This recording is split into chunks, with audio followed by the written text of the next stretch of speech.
Amen po ba? Ayun, salamat na lang sa Panginoon dahil talagang ang buhay Kristiyano natin ay hindi nadadala sa mga bagay na kung ano yung nararanasan, kung hindi sa mga bagay na kung ano ang nais ng Diyos sa ating mga buhay. Kaya naman sa umaga pong ito, pangalawang linggo ng buwan ng September, salamat sa mga patuloy pang pinagkakalooban ng taon ng kaarawan. Ayan. Okay? Binabati natin yung mga nakaraang buwan ng September at ngayon month of October. Marami-rami pa din po sila na pinagpapala ng Panginoon ng pagkaunawa na ang lahat ng nais ng Diyos na mangyari sa atin ay magaganap sa pamamagitan ng kagalakan na nararanasan natin. So ngayon, pangalawang linggo, patient and affliction. Last Sunday, ano yung topic natin? Joy and hope. Ayan. Kagalakan sa pag-asa. So, ang lagi nating sinasabi, gaano mang kaganda ang usapin ng mga talata sa Biblia, ayan naman po ay hindi na talaga pwedeng baguhin, kung hindi yan ay dapat na lang natin na isabuhay. Ngayon, yung patience and affliction, ito naman gaano ba natin natatanggap o paano natin hinaharap ang mga pangyayari sa buhay natin upang tayo ay makapagtagumpay. Alam po natin lahat na ang mundo nga ay hindi na talaga nagdudulot ng mabuti. Dahil maski ang bansa natin, ang daming noong kahapon hanggang kahapon, kung hindi ako nagkakamali, may mga nagrarally pa din. Mayroon pa din na mga lumalaban sa kung ano ang alam nilang katotohanan na pwedeng magpabago sa sanlibutan. At dahil dyan, nabasa po natin yung mga talata ng Biblia na atin pong binaybay sa pamamagitan ng salita ng Diyos doon sa John chapter 16, verse 28 hanggang 33. Mayroon po tayo dyan na pag-uusapan na 3 puntos para lang malaman natin at makapagtiyaga tayo sa mga kapighatian na ito. So, sa mga nararanasan natin sa ating buhay Kristiyano. Marami po akong mga church na napuntahan na at mga mananampalataya na nakausap na talagang hindi naman pumalayo sa pagkaunawa ninyo hanggang ngayon na pati ang loob ng bahay-sambahan ay tinatrabaho ng Diablo, pati ang loob ng tahanan, tinatrabaho ng Diablo, at ang ating bayan, tinatrabaho ng Diablo. So kaya hanggang sa panahon po ngayon, hihirapan po tayo na makapamuhay ng may katatagan sa ating buhay Kristiyano. Kaya sabi dyan, sa aking introduction, paano makakapagtiyaga sa kapighatian? Okay. Ibig sabihin po, may gustong ituro sa atin ang Biblia, kaya tayo ay dapat matuto at makapakinig ng mga mensaheng ito dahil mayroon tayong dapat malaman upang tayo ay makapagtiyaga sa mga kapighatian natin. Ito pa ay dapat maranasan, sabi dyan. Dapat ba talaga natin itong nararanasan bilang mananampalataya? Akala ko ba, Pastor, pag Kristiyano na ako, pag mananampalataya na ako, at pagkilala ko na ang Panginoon, hindi na ako dapat nabubuhay sa ganitong mga kalalagayan. Okay? And number 3, paano ito mapagtatagumpayan? So, sa 3 yan na pag-uusapan natin, dapat matuto po tayo sa mga aral ng Biblia. Hindi po lang basta ito naririnig, hindi lang basta natin ito nabasa, o hindi sana naman po ang buhay Kristiyano natin ay nagiging matatag kasi patuloy tayong tinuturuan at inaayos ng Diyos hanggang sa kanyang pagbabalik. Manalangin muna tayo. Amang banal, salamat sa umagang ito sapagkat ang iyong mensahe ay patuloy namin na mararanasan. Pakaloobin mo po, O Diyos, na sa pamamagitan ng mensaheng ito, matutunan po namin ang espiritual na katatagan. Ganon din, Panginoon Diyos, maranasan din namin ang pananampalataya na hindi natitinag. Sa paraan na ito, Panginoon, ay makapamuhay kami na may kaayusan, na hindi lamang sa pamamagitan ng mga sariling kakayahan, sariling pagkaunawa, kung hindi sa mga bagay, Panginoon Diyos, na itinuturo mo sa amin upang magawa ang kalooban mo at manatili pa rin kami habang nabubuhay. Lord, alam po namin na ang sanlibutan ay masalimuot. At lagi po namin sinasabi kung aming titingnan ang mga nangyayari, nasasabi namin ito, Panginoon, na pasama na ng pasama. Ngunit alam din namin, O Diyos, na hindi kami kabahagi ng sanlibutan na ito at hindi rin kami nagkikisang-ayon sa sanlibutan na ito dahil hindi na po kami taga rito. Alam po namin, O Diyos, na kami ay binigyan mo ng pagkakataon na mamuhay diyan sa kaharian sa langit. Ngunit kami habang nabubuhay, Panginoon, ay tinuturuan mo naman na magtagumpay upang makatanggap ng gantimpala sa pamamagitan ng aming mga ginawa. Kaya naman sa parang ito, O Diyos, itinataas ka namin at pinaparangalan. Pakaloobin mo, Ama, na gamitin ang iyong lingkod sa pamamagitan ng banal na Espiritu na maihayag ang iyong aral sa pamamagitan ng mga turo na kaugnay po sa inyo. Itago mo po sa iyong likuran at patuloy na mahayag ang banal na Espiritu sa paraan na nararapat. Aming sinasama at dinadalangin ito sa pangalan lamang po ng Panginoong Hesus, namin tagapagligtas. Amen at amen. Now, patience and affliction. Napakaraming mga tao hanggang ngayon na talagang danas na danas ang mga kapighatian. At mismo sa pamilya, at mismo sa mga lugar kung saan nagtatrabaho, at minsan kung saan dinadala ng kanilang mga buhay upang makaranas ng mga pagpapala, pero tayo ay dinadako ng ating mga sarili doon sa pagkakataon na nakikita ang lahat ng nagaganap. At hindi po talaga pwedeng hindi natin yan makita dahil tayo ay litaw na litaw sa sanlibutan na ito.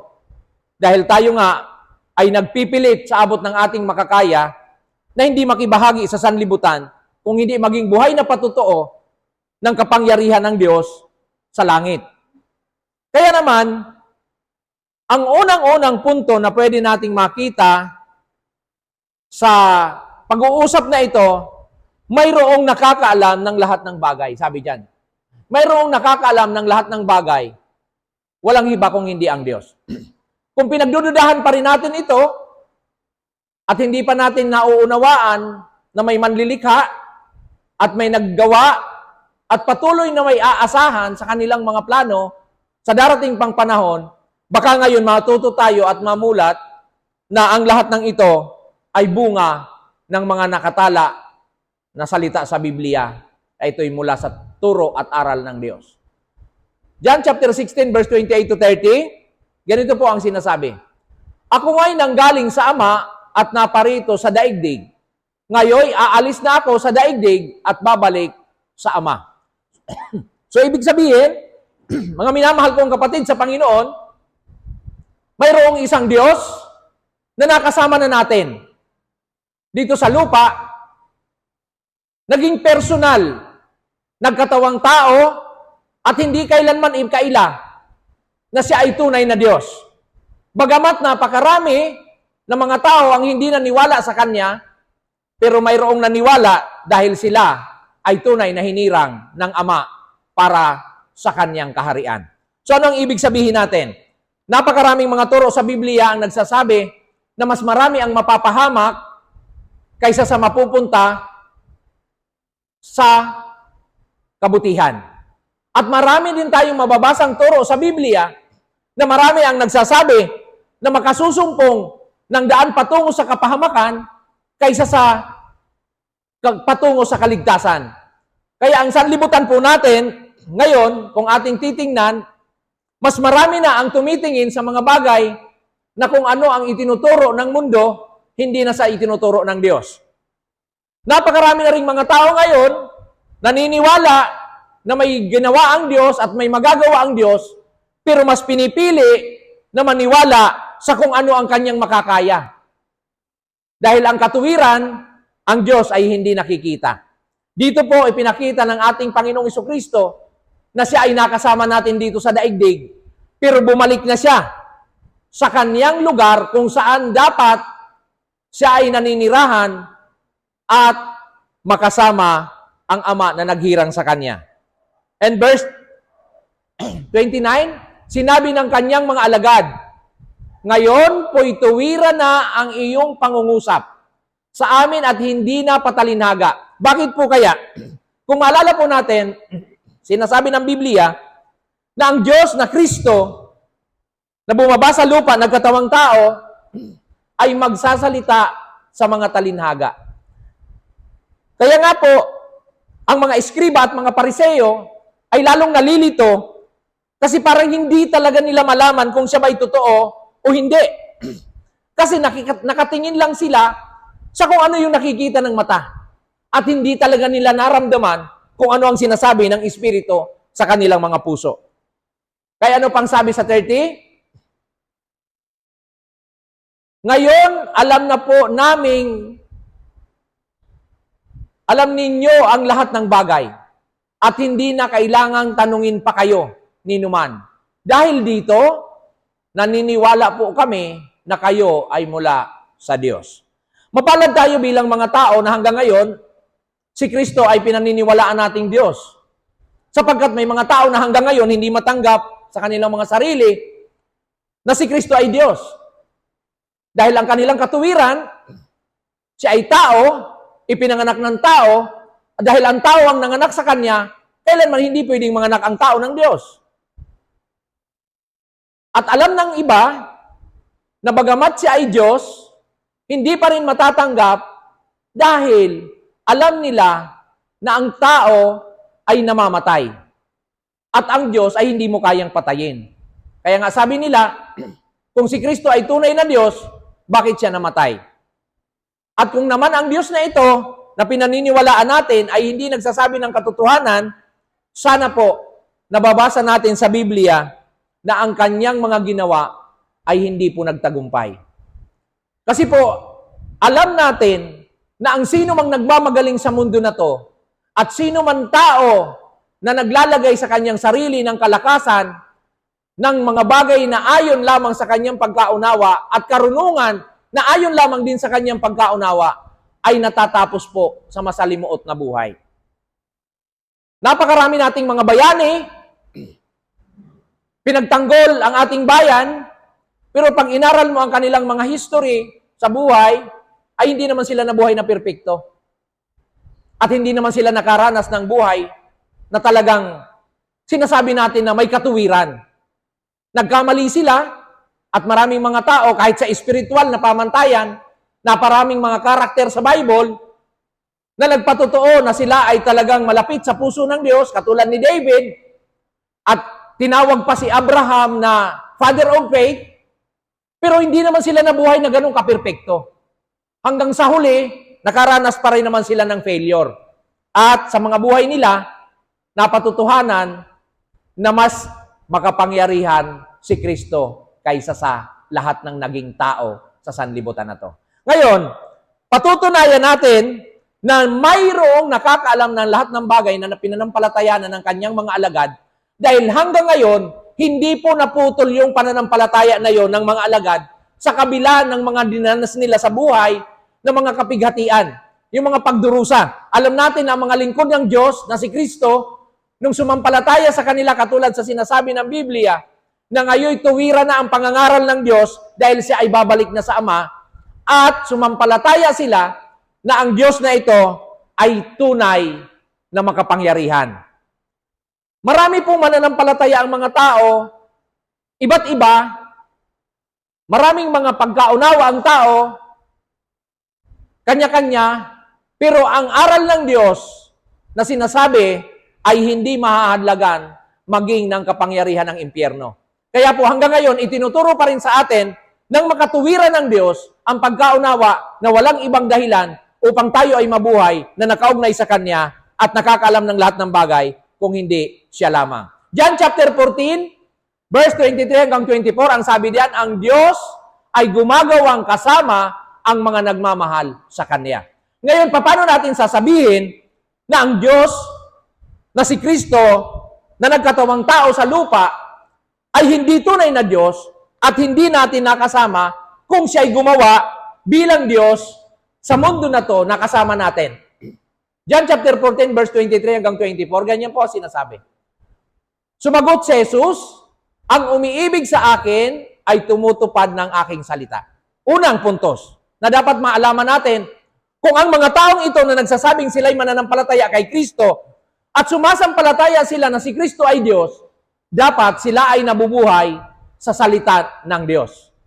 Napakarami na rin po natin nabasa na ang salita ng Diyos ay tunay na paraan upang magtagumpay dahil yan ang ginagamit kahit ni Satanas. Alam niyo po, mapalad tayo dahil tayo ay talagang tinuturuan ng Diyos sa makatuwiran at maayos na pamantayan.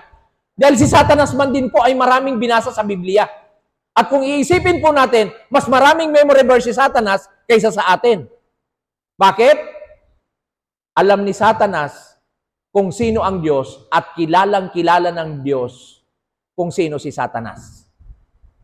Sa paraang ito, makikita natin na tanging salita ang katagumpayan upang tayo ay hindi makaranas ng mga bagay na sinasabi ni Satanas sa sanlibutan na puro kasinungalingan. Ano ang ibig sabihin? Iibigin siya ng aking Ama at kami tatahan at mananatili sa Kanya. So, ang ibig sabihin po sa 23, ang salita na ito na hanggang ngayon,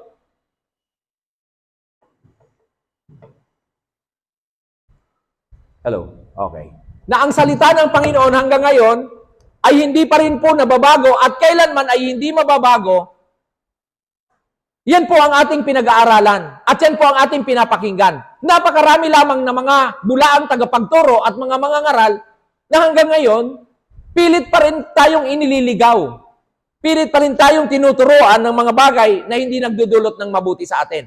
Kaya sabi diyan, at kami tatahan at mananatili sa Kanya. Verse 24. Ang hindi tumutupad sa aking mga salita ay hindi umiibig sa akin.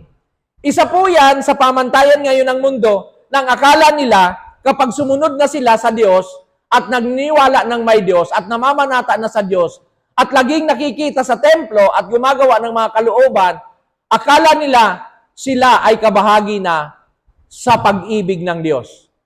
Ang salitang naririnig ninyo ay hindi sa akin, kundi sa Ama na nagsugo sa akin. Maging si Kristo bilang Diyos, lagi niyang sinasabi at ipinapangaral sa atin kung ano ang itinuturo ng Ama. Kaya naman, tayo bilang mga ngaral at tagapagturo sa lupa na iniwan at hinirang ng Diyos, ang itinuturo po sa atin ay kung ano ang sinasabi ni Kristo.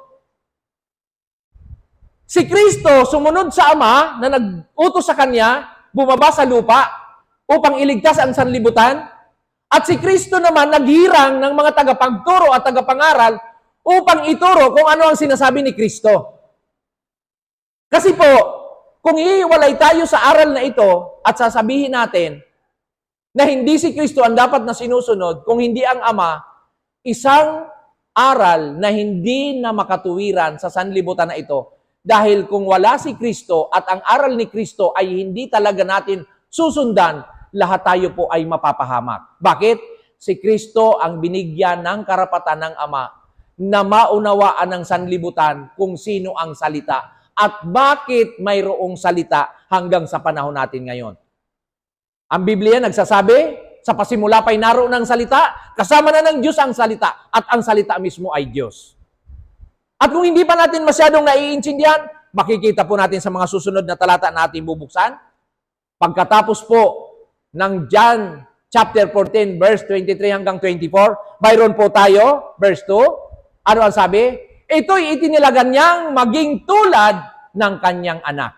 So, ibig sabihin pala, kung inaakala natin na sa Diyos Ama lamang tayo dapat nananampalataya dahil walang ibang makapangyarihan kung hindi ang Diyos Ama, paano kung ang sinasabi ng Diyos na ang kanyang anak ay tulad din ng kanya. Ayon po sa nabasa natin kanina sa ating Sunday School, John chapter 10, verse 30, I and my Father are one. Kung sinasabi ng Biblia na ang kanyang ama at siya ay iisa, sino itong Kristo na ating pinanampalatayanan bilang ating Diyos at tagapagligtas? Sa 3 John chapter 1 verse 11, ganito po ang sinasabi, makikita natin. Minamahal, huwag mong tularan ang masamang halimbawang ito.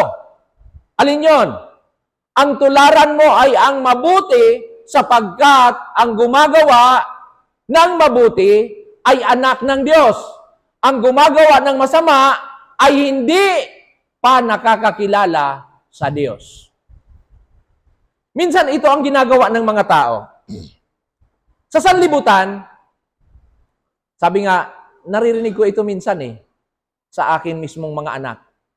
Kung hindi ka naman kasi magiging masama ng kaunti, yan. Kung hindi ka naman kasi magiging masama ng kaunti, parang iisipin nila na ikaw ay talagang wala ng kasang-ayon sa masama. Bakit?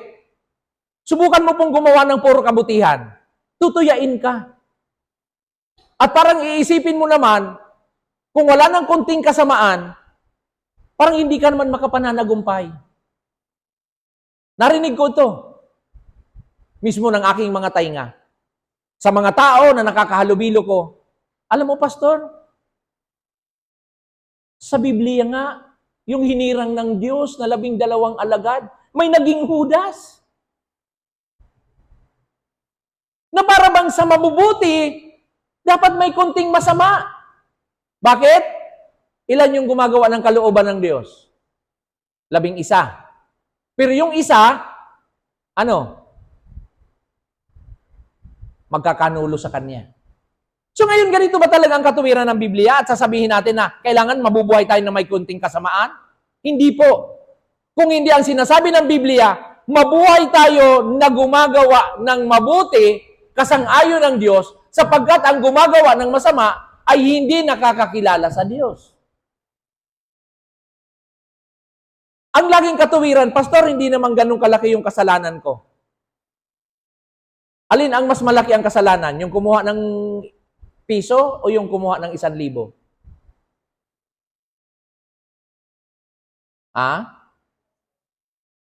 Parehas. Tama. Kasi ang kasalanan hindi nababase sa dami at sa unti. Kapag sinabing kasalanan, yan po ay hindi kasang-ayon sa Diyos. Amen? Kaya kung tayo ay nabubuhay na inaakala natin sa ating mga sarili na dapat may konting kasamaan, baka naman iniisip lang natin sa ating mga sarili na tayo ay kasang-ayon pa rin ng sanlibutan. Okay? Kaya dyan sinasabi at itinuturo sa atin, kung gusto natin makapamuhay ng may kaayusan at mapagtagumpayan natin yung tinatawag natin na patience and affliction o yung mga kapighatian natin na yan, dapat alam natin na ang Diyos na ating pinanampalatayanan ay hindi sumasang-ayon sa masama. Now, number 3, ang sabi dyan, at ang kanyang mga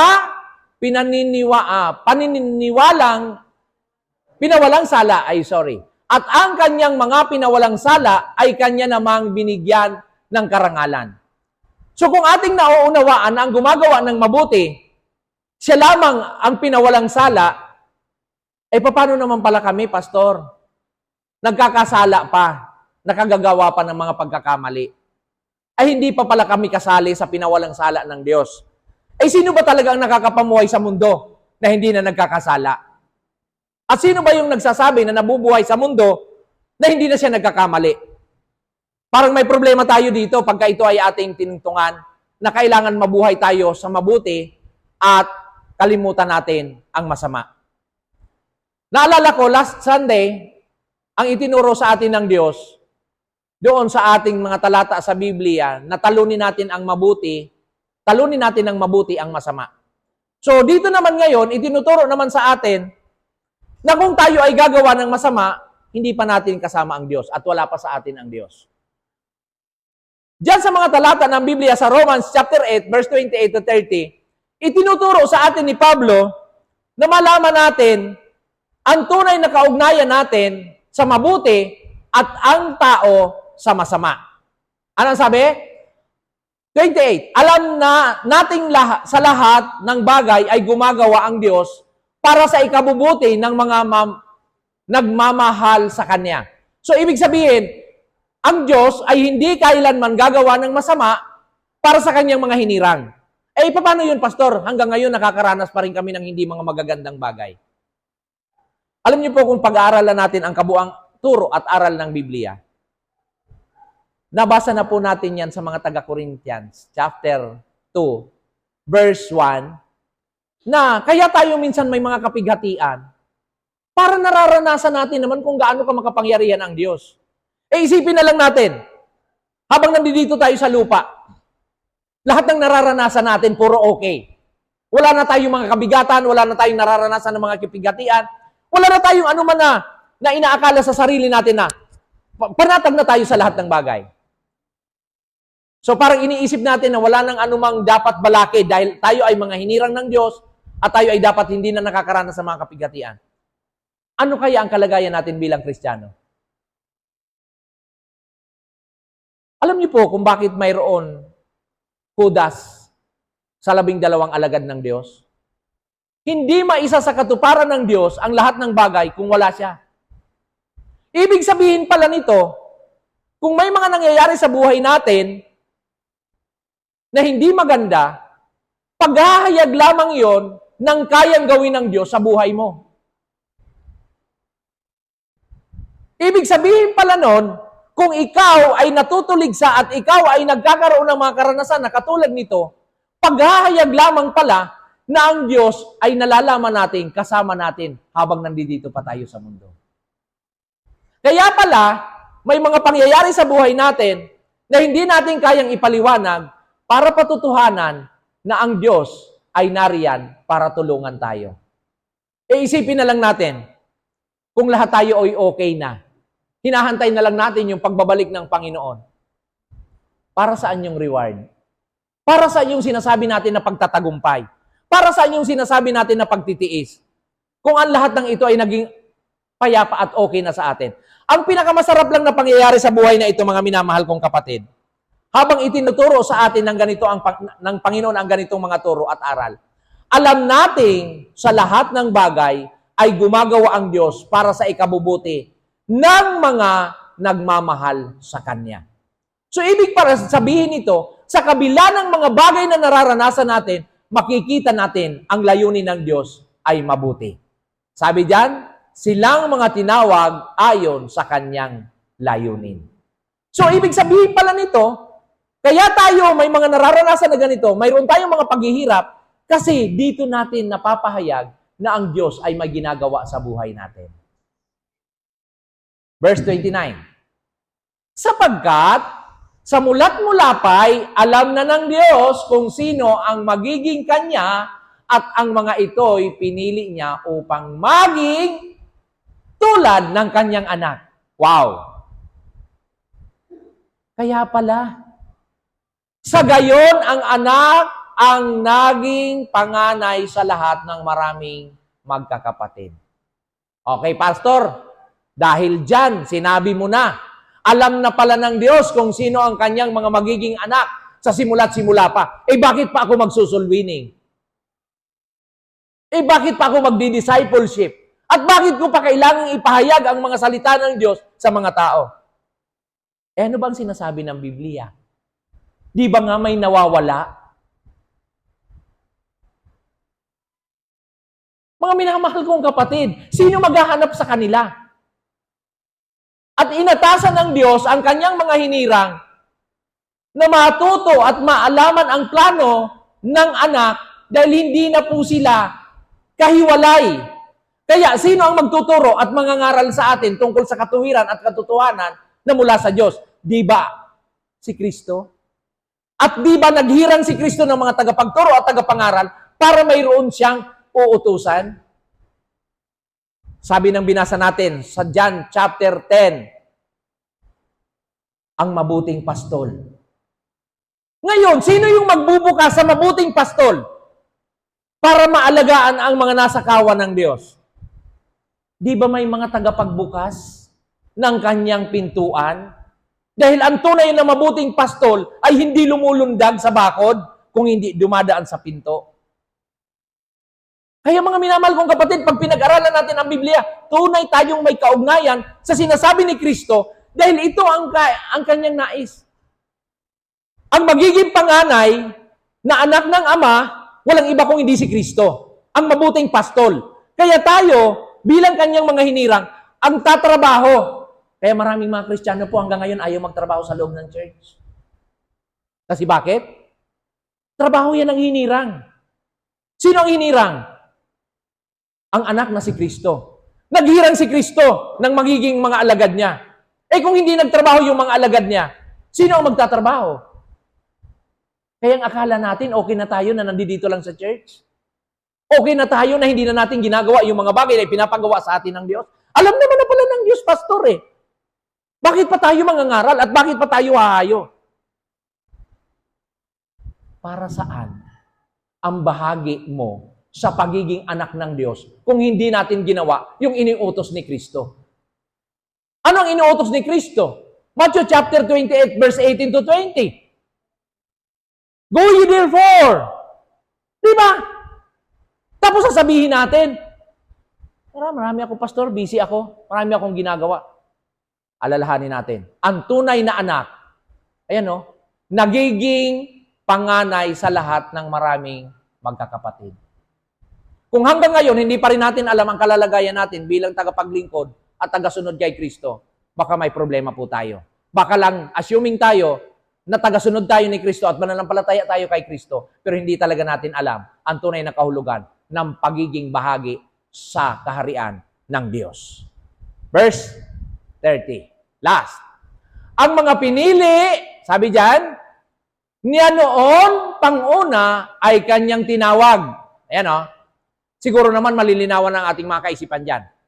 Ang mga pinili niya noong panguna ay kanyang tinawag at ang mga tinawag ay kanya ring pinawalang sala at ang mga pinawalang sala ay kanyang binahaginan ng kanyang kaluwalhatian. Mga minamahal, baka lang kasi hanggang ngayon, alam lang natin tanggapin ang kaluwalhatian, alam lang natin tanggapin yung mga mabubuting bagay, pero hindi natin nauunawaan na mayroong dapat ginagawa ang mga tunay at hinirang na anak ng Diyos. Na baka hanggang ngayon, naniniwala pa rin tayo sa ating mga sarili na special talaga tayo. Yes, kung ako naman po ang tatanungin, kung hinirang ka ng Diyos bilang mananampalataya at ikaw ay sumusunod sa Kanya, alam na alam kong special ka. Bakit? Ayaw ng Diyos na mapahamak ka. Kaya ka special. Amen? Pero hindi ibig sabihin sa pagiging special natin, naging special child na tayo. Na parang feeling natin, aalagaan tayo kasi ang sabi sa Biblia, inaalagaan tayo ng Ama at ng Kanyang anak. Kung akala po natin nagiging special child na tayo, wag naman sana. Baka 10 years, 15 years, 20 years, nakadiaper ka pa. Baka ang buhay Kristiyano mo, hanggang ngayon, gatas pa rin ang kailangang kainin.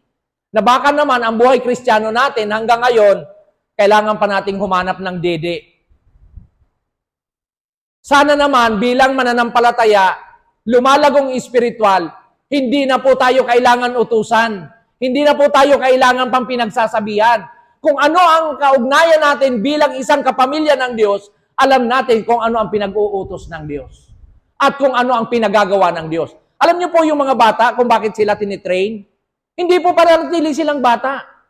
Magkakaroon sila ng pagkakataon na mabuhay, sila naman pagdating ng panahon. Eh kung inaakala natin na hanggang ngayon, mananatili pa rin tayong bata at gatas pa rin ang kinakain natin, paano natin maisishare yung mga mabubuting bagay na sinasabi ng Biblia para sa atin? So kaya sana maintindihan natin po na ang pagiging anak ay hindi po nananatiling bata kung hindi lumalago bilang anak. Now, number 2. Yan. Sana naintindihan po natin na mayroong nakakaalam ng lahat ng bagay. Ang Diyos lang. Number 2, Batid nating lahat, ito ay dinanas ng ating Panginoong Hesus. Yan.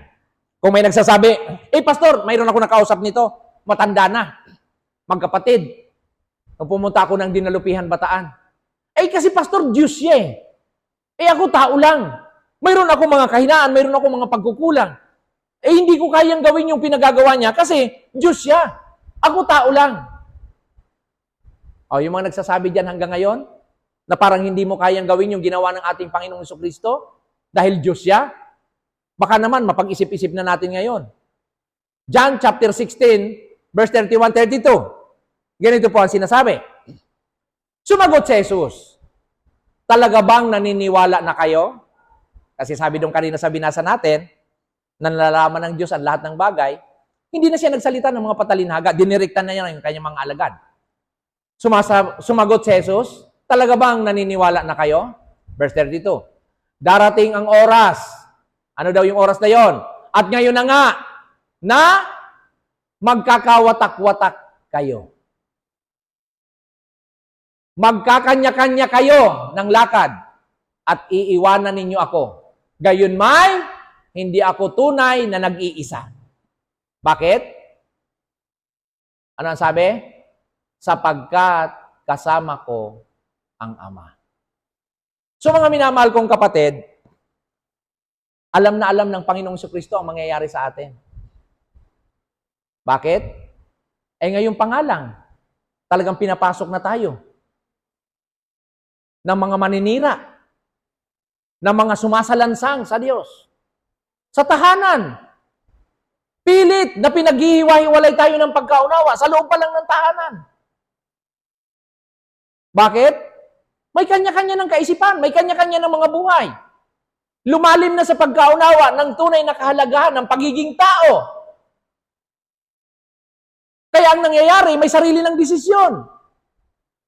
Yung sinasabi ng mga magulang, hindi na yon ang napapakinggan. Kung hindi, yung mga anak na mismo, ang nagiging gustong maging magulang. Kaya napakarami ngayon ng mga pamilya. Nalulungkot ako. Kasi bakit? Nananampalataya sa mga ginawa ng Panginoong Jesucristo. Sa pagpupursige na maayos ang kanilang sambahayan, lalo naman silang nagkakawatak-watak. Lalo naman silang nagkakahiwa-hiwalay. Lalo naman silang nagkakanya-kanya.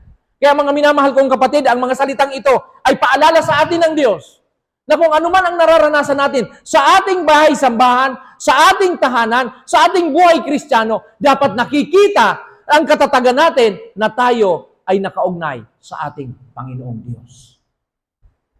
Napakarami po ngayon ang mga simbahan na hindi na po maayos ang kanilang kalagayan.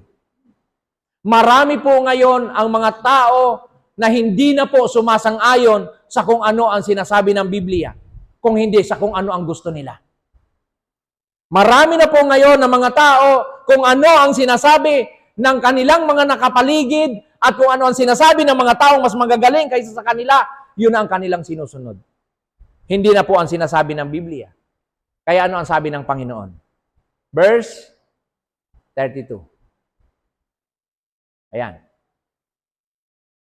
Unang points, doon sa sinasabi ng Biblia, na batid nating lahat, ito ay dinanas ng ating Panginoon. Number 1, inaaliw tayo sa ating mga kapighatian. Ito na po yung binabanggit ko kanina. Kung akala natin na ang Diyos ay naging Panginoon natin para lang tayo ay padanasin ng mga bagay na ito, alam nating lahat na ang Diyos ay may pag-aaliw sa lahat ng ating nararanasan. Alam niyo po, pag binabalikan ko, habang inaaral ko ito, binabalikan ko yung mga history sa Old Testament.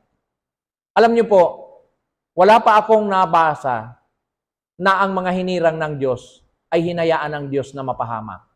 Alam niyo po, ang plano ng Diyos lahat mabuti. Ayon dun po sa ating binasa kanina. Kaya lang tayo mismong mga tao ang naghahanap ng sarili nating kapahamakan. Bakit? Ipinakita simula kay Noah kung paano ang tao dapat maligtas sa parating na dilubyo. Pero ano ang mas pinili ng tao? Paniwalaan yung kanilang alam at yung kanilang sarili sa kung ano ang kanilang ginagawa. Kaya dumating ang baha, nagulat sila. At sinabi nila na sa paraan pa lang ito ay totoo. Kung naniwala sila kay Noah, di sana kasama sila na hindi nalunod doon sa baha. Ano pa? Nung ipinaalala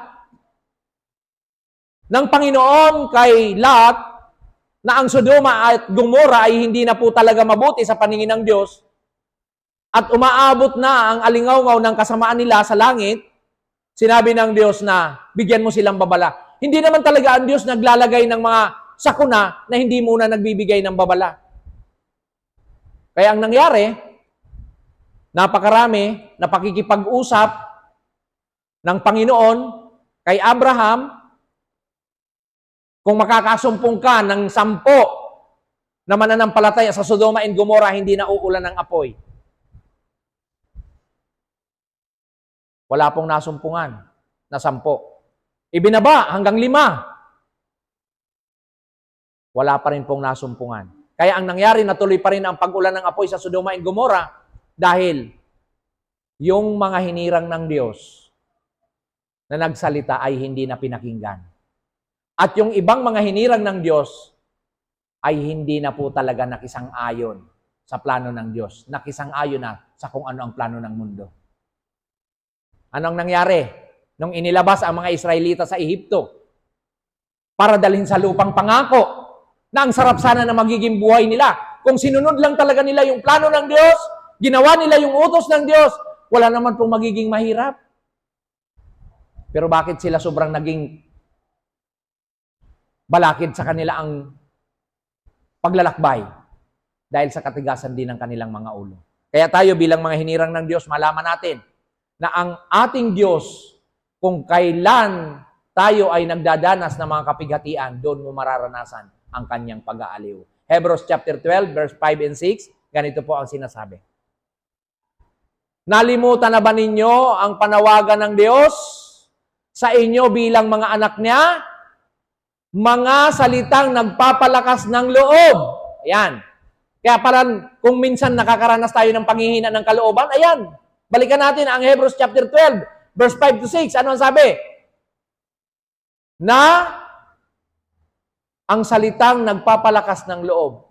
Anak ko, huwag mong baliwalain ang pagtutuwid ng Panginoon at huwag mong mamasamain kapag ikaw ay dinidisiplina niya. Sapagkat dinidisiplina ng Panginoon ang mga minamahal niya at pinapalo ang itinuturing niyang anak. So mga minamahal kong kapatid, kung naiintindihan lang sana natin na kaya mayroong pagdidisiplina at mayroong pagtutuwid ang Diyos dahil ayaw ng Panginoon na tayo ay napapahama. At tayo ay nahuhulog sa mga kaisipan na hindi mabuti para sa atin. Second point. Kung namimigati man kami, ito'y sa ikaaaliw at ikaliligtas ninyo. Ganyan po ang patutuo ng mga alagad. Kaya sabi ko po sa inyo, napakasarap paglingkuran ang Diyos at napakasarap maglingkod sa Diyos, lalo na pag alam mo ang ginagawa mo. Bakit po maraming mga lingkod ng Diyos na kahit nagdadanas ng kapighatian, naglalanas ng mga hirap, ay nagpapatuloy? Naalala ko, yung post kahapon, totoo lang po, hindi